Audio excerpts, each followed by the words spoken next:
Welcome to Marvelous Videos. I'm Chris, and in today's video, we're going over 10 insanely disturbing creatures of Guillermo del Toro, the maestro of imaginative monstrosity. Before we dive into it, don't forget to hit the notification button to be notified of our daily uploads. If you like this video, don't forget to subscribe, leave a like and a comment. Thank you.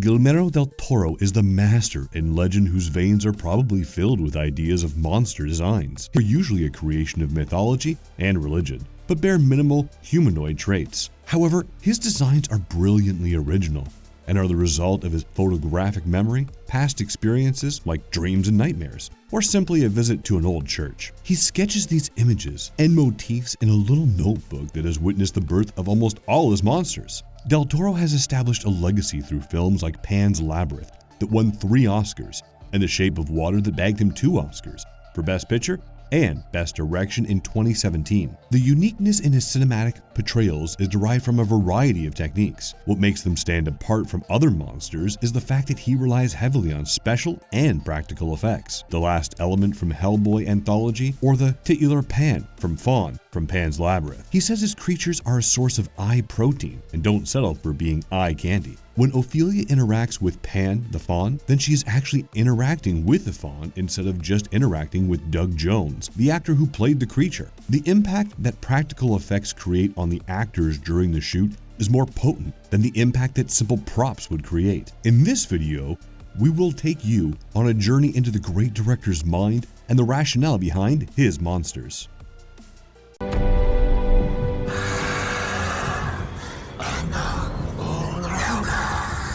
You know that name? And yours, Elizabeth Sherman. Angel of Death from Hellboy 2, The Golden Army 2008. Extracted from multiple sources in history and combined into a unique creation of its own, the Angel of Death in Hellboy's series is a manifestation of Del Toro's vision of it, and it's nothing like the other portrayals of the beastly angel. In terms of origin, the Angel of Death is more commonly known as the Grim Reaper, Azrael, and Pale Rider. They all share the same purpose: to reap the soul of the deceased. However, Del Toro's Angel of Death is said to be the embodiment of Hellboy's death, wherever and whenever that may be. Many of them.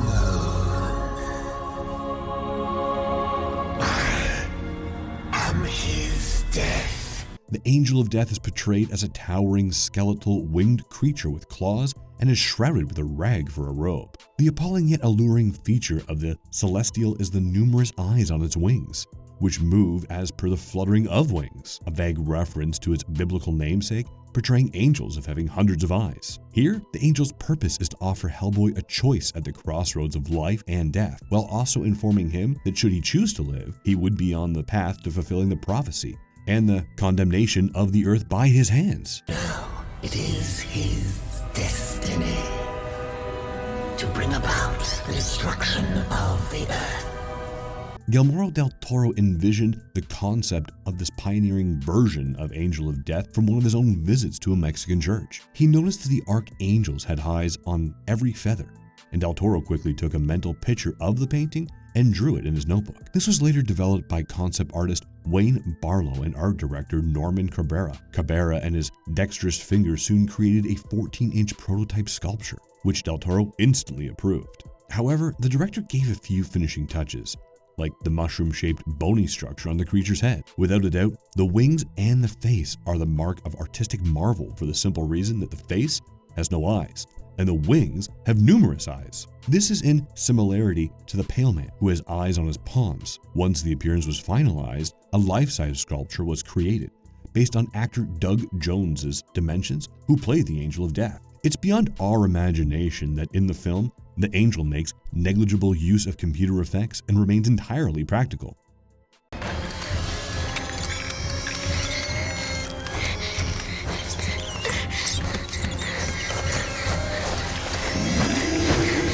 The Pale Man from Pan's Labyrinth 2006. Pan's Labyrinth is a fantasy drama about a little girl, Ofelia, who is tasked with completing 3 tasks. In one of the tasks, she encounters a creature from ancient time which eats children. Now initially, he is seen sitting at a table spread with a tempting banquet, but sits motionless and doesn't indulge himself with the feast. It is bait to the children who wander into his lair. If the children commit gluttony, the pale man reciprocates. As the name suggests, his skin is pale, leathery, and excessively white, like an albino's. He doesn't have any eyes, lips, or hair, and for a nose, he has only 2 nostrils. At the table in front of him lies a plate with 2 eyes kept on it. As soon as the child indulges in the banquet, the pale man picks up the eyes and fixes them in his palms that have long black claws for fingers.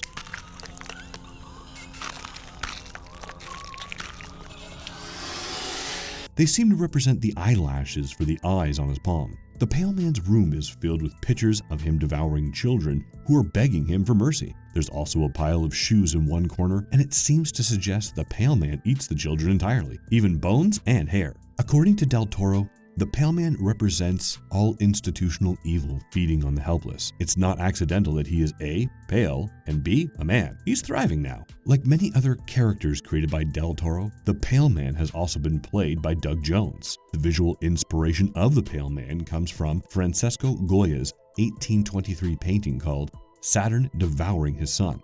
The children eater has saggy skin and looks like a man who was once very fat and lost weight suddenly. Coincidentally, Del Toro went through a similar transformation, and he became another inspiration for his monster. Although we assure you that our legendary director doesn't eat children, and neither does he have any saggy skin, a lot of practical and digital effort went into the creation of this albino monster. The torso and head were mainly done through makeup and prosthetics, while Doug Jones wore green pants, which were later edited out through special effects. Doug also wore dental prosthetics to represent the pale man's sharp teeth. Steve Johnson.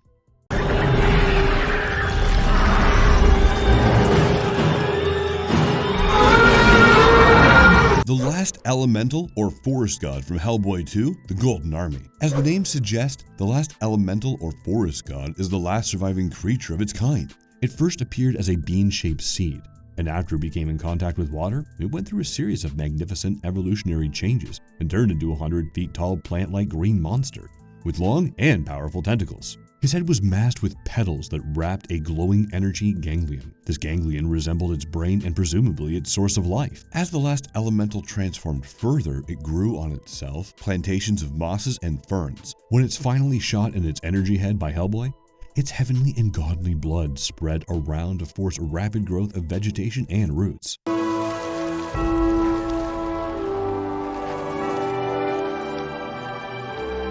Its head became something of a big flower that dispersed seeds into the air.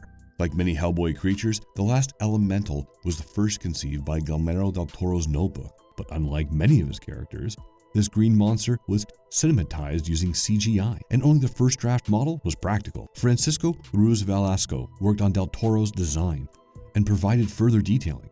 Once this design was finalized, Colin Shoveler made a 3D sculpture of the last elemental that acted as the reference point for the visual effects team. The creature was digitally created into 2 layers. First, the main body, and then the fern and moss outer coating was added. The 100-foot-tall tentacled beast posed another problem. Its scale made it difficult for CGI specialists to cinematize the entire body in single frames. Even if they could, the focus remained on the abstract shapes its tentacles created. The final sequence of blood dripping from its wound and its head splitting into a flowery seed dispersal source was animated using fluid simulation technology and Photoshop concepts, respectively.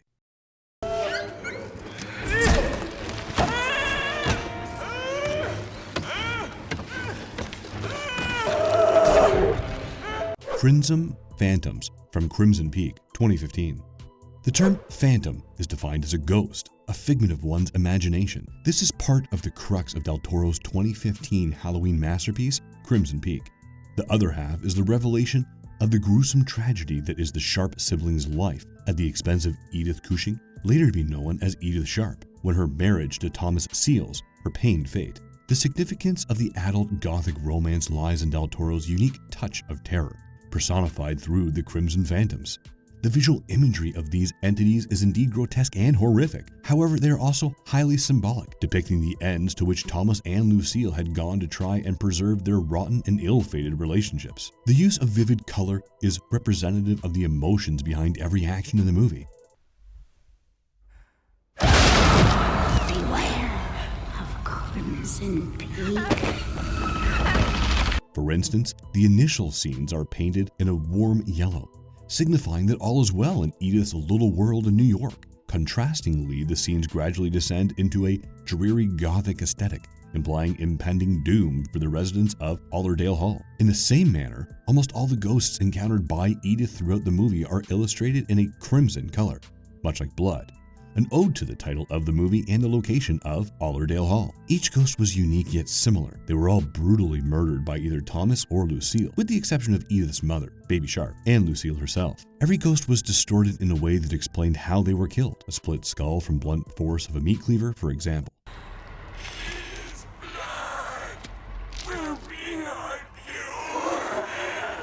Del Toro explains that the crimson color costume and makeup is not eye candy, but eye protein. According to him, half of the narrative of the film goes in the visual design and details.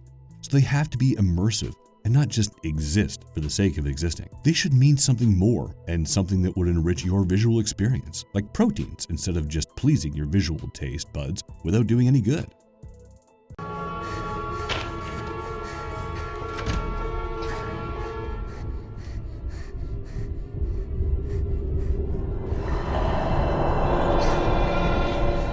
Santi from Devil's Backbone, 2001. Devil's Backbone is the story of an orphan named Carlos, who's left at an orphanage in the backdrop of the Spanish Civil War. In the orphanage, he is haunted by the ghost of a young boy, Santi, with whose murder the film begins. So we know that the boy will go on and become a ghost. But Santi is not the kind of ghost that one should feel scared of. Director Guillermo del Toro wants his audience to rather sympathize with him. He wants to make Santi the most beautiful ghost created in film history. This beauty doesn't mean the external beauty, but one that resonates from the heart. The past is where the ghost lives and exists, and Del Toro says that he wanted his ghost to look like a doll that was forgotten in the attic by a kid. Del Toro wanted to make his ghost more spiritual than ghostly, and he sent his early designs of Santi to David Marty's makeup effects firm, DTT Efectos Especiales. The design that DTT sent back to Del Toro had too many cracks, and Santi looked obnoxiously inhuman. But that's not what the director wanted, so both parties worked on the cracks and other effects until a reasonable and acceptable design was made.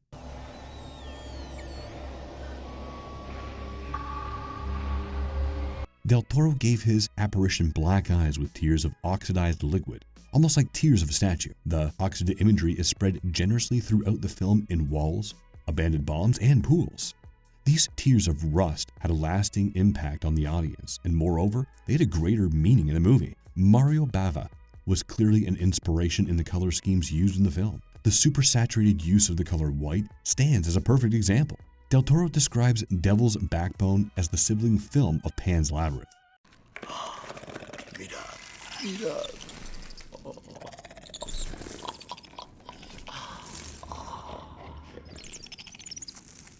Pan the Faun from Pan's Labyrinth, 2006.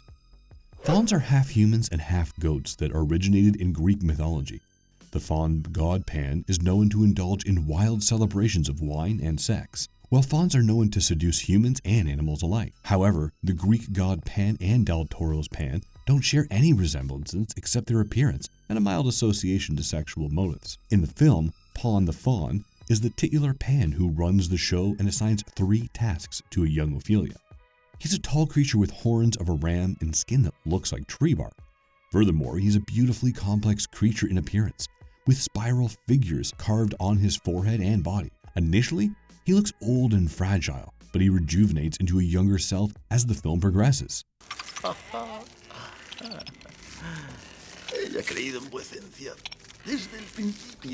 Transformation of creatures is one of Del Toro's trademark styles. He believes that if a monster doesn't transform or evolve, it becomes meaningless to the audience. Pan is the loyal servant of the underworld's king and its gatekeeper. According to Del Toro, he's neither good nor bad and exists only to test Ofelia. The primary inspiration behind the faun was the director's reoccurring nightmares from childhood, in which he would see a faun reaching towards him.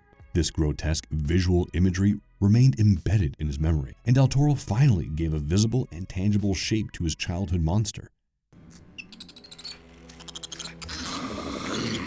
He transformed the creature into a rather emotionless minion of the underworld. Was he taking revenge? Sergio Sandoval was hired for the character's design and visual art. Thing to note here is that the spiral engravings on the faun's forehead represent the labyrinth itself, and are not just mere decoration. Sculpting the faun's final version was a tedious affair, but David Martini and 3 others achieved the feat. Doug Jones, who also played the Pale Man, played Faun the Faun, and it took more than 4 hours to fit him in the sculpture. Javier Bastida designed mechanical servo motors and placed them in the horns that Doug wore.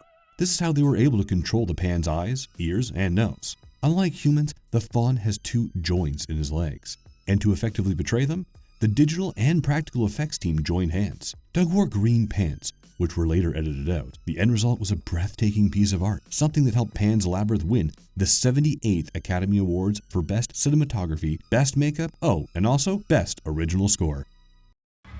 Please.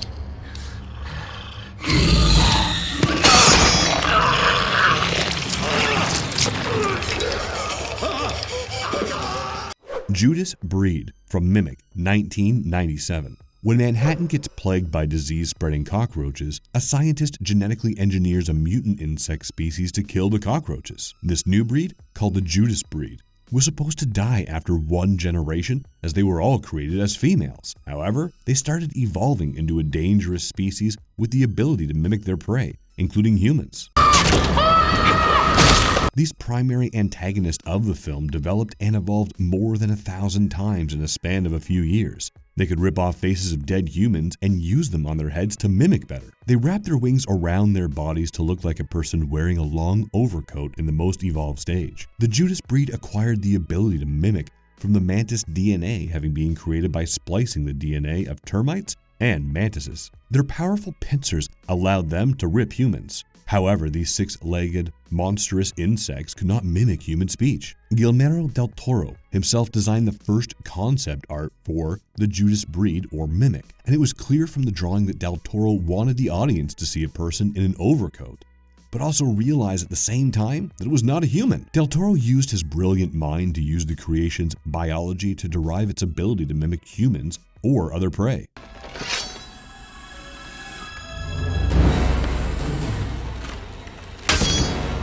After the initial inspiration and thought, del Toro brought in the legendary Ruben Ellingson as the creature designer. Del Toro's design had a hat on the mimic's face, but when Ellingson did the design, he dropped the hat and turned it into a hood. Having said that, the preliminary design by del Toro remained the model and reference for Ellingson. To make the creature scarier, Guillermo and Ellingson came up with the idea of covering Judas breed's face with its mandibles, and boy, we are thrilled. After the completion of the design, the crew started working on a life-size model, and a sharply menacing sculpture was created by Rick Lazzarini. The final result was a frightening and sinister human-sized insect that would make you steer clear of dark alleys, especially if you saw a person wearing a long overcoat with a hood.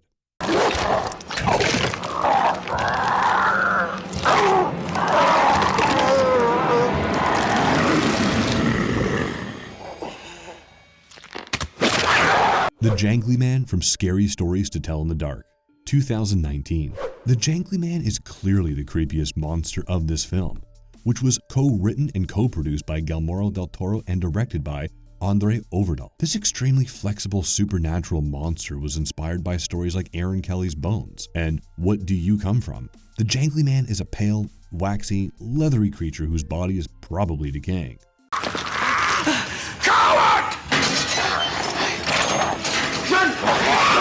He seems very old, but at the same time, he's very agile and can run on all 4 limbs while chasing cars or people. But when he stands erect, he towers over and above a fully grown human. The Jangly Man's agility is further explained when we see his 2 heads. If he's standing, his head is in the normal upright position, but when he's running, his head turns upside down. And this makes him further disturbing to watch. The viewer's first encounter with the beast is every bit macabre and grotesque. First comes the head, which says, "Me Tai Doe Walker." Me Tai Doe Walker. Which is followed by his limbs, and finally, his torso. All the body parts assemble to make a fully grown paranormal predator. It was played by a renowned contortionist who had previously worked with del Toro. The writers and director selected 4 stories by Alvin Schwartz, and each of these was to have one monster. Once Jangly Man was finalized as one of the monsters, Del Toro hired Troy James to play the character. Since we know that Del Toro has a knack for practical effects, he presumably transferred some to director Andre Overdahl. Not before long, they were creating a 3D copy of Troy through plasters, molding, and castings. Then, this external cast was painted to make him look scarier, and finally makeup was done and small chunks of hair were added on the head. The visual aesthetics and grim imagery employed only increased the jump scares. Before the release of the film, Del Toro revealed that the Jangly Man was an amalgamation of Stephen Gammell's art and illustration.